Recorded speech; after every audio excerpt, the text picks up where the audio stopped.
What's up, guys? I know it's been a while, Hoop and Holman here, but man, I've really just been sitting down over the past year and trying to figure out the proper content to bring you guys, and I thought today would be a great introductory video. Um, yeah, you see it in the title, man. The truth about why I didn't make it to the NBA. I say, first off, I just didn't have the right mindset. Being at North Texas, I deferred a lot to other guys. I was in the mindset more of a role player when I felt like sometimes I should have taken that leap to be a star. But confidence comes from putting the work in, and I wasn't putting the work in like that outside of practice. To be truthfully honest, I really love to party. I like to hang out with my friends.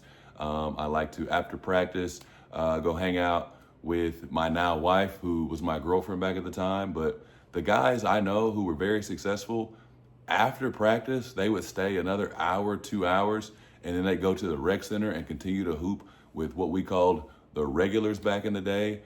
They would continue to lift weights. They would continue to go back to their dorm room and foam roll and stretch, and they were very, what's the word I'm looking for? Knowledgeable about what they were putting into their bodies food-wise. They were watching film.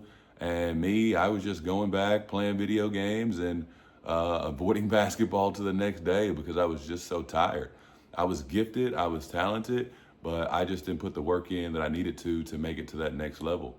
The next thing I would say is I didn't rehab properly after tearing my ACL. Watching these guys tear their ACL nowadays, and then they come back and they're more explosive and they can dunk and hang on the rim.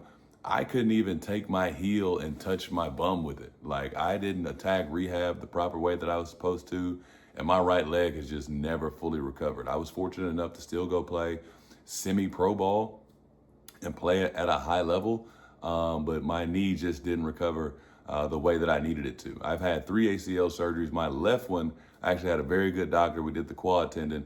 It's recovered well, but my right one's just not the same.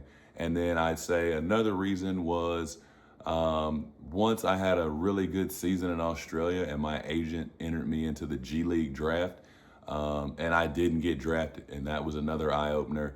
And I also tried out for the Mavericks G League team. Like 300 plus guys were there. It was a 2 to 3 day tryout. I made the final 8, and they were like, if you made it, we'll give you a call. And then they just didn't give me a call.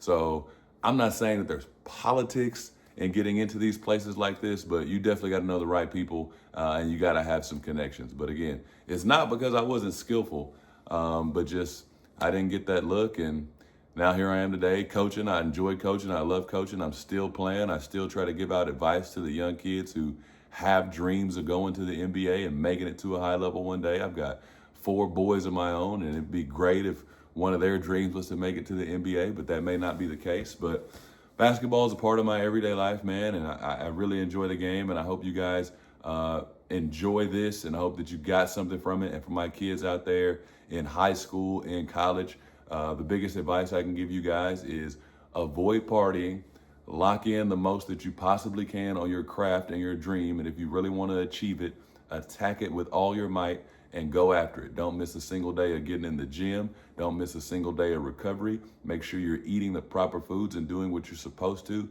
and give it your all. Have faith, believe in yourself, and go attack your dreams.